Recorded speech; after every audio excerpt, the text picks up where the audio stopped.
Hi everybody, welcome to my screen capture tutorial for ProQuest Education Journals, the use of ProQuest database. What we have in front of us is the basic search interface, very clean and uncluttered look about it. Actually looks quite similar to Google in the main search bar there. However, what we're going to do for this search is we're going to have a look at the advanced search function, which we can get to from this link just here above the search bar. So if we click through to them, okay, fairly different in look from the basic search. It looks a lot more complex, however, I would argue that it's actually easier to use the advanced search than the basic search function. Okay, to find some scholarly literature that targets my ILA area, we're going to begin with the term inquiry. What you'll notice there is it also has autocomplete, which is similar to Google, and we'll use the operator near to 3 words of learning. So that will find inquiry within 3 words of learning. So we could have inquiry based learning with the hyphen, or inquiry based without the hyphen, or just simply inquiry learning. So I'm identifying or trying to identify synonyms that targets the specific area that I'm after. And I'll leave that. I'll have a choice out of either searching for those terms in the abstract or as the author, document title, etc. However, we'll just leave it as all fields plus text for now. Okay, and then we have the choice out of, for our next command row, either and or not as the Boolean operators. And I'm going to actually tell the database to find me literature that's specific to middle school, and I've put that term in double quotation marks to search for that exact phrase.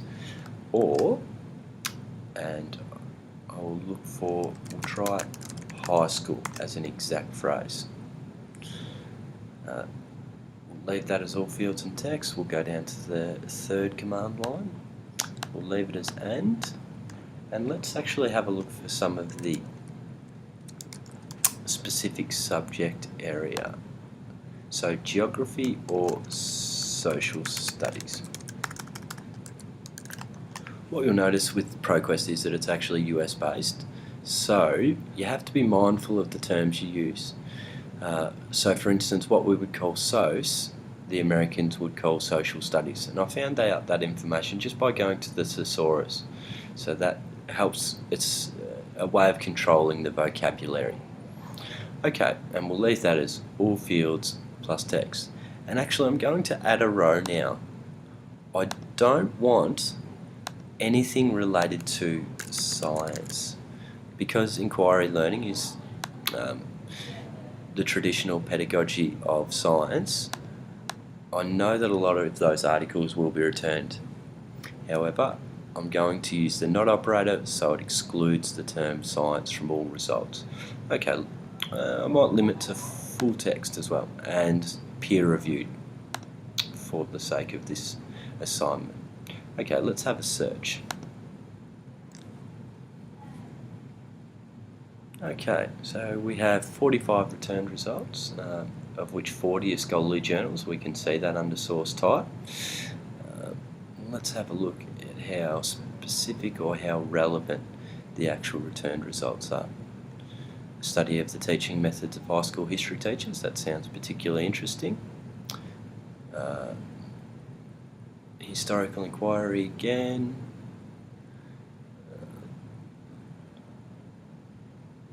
Journal curriculum supervision, teaching elementary students how to interpret the past. Lots of history coming up. Transformative change, social studies video, a holistic approach for teaching linguistically and culturally diverse students. Could be interesting.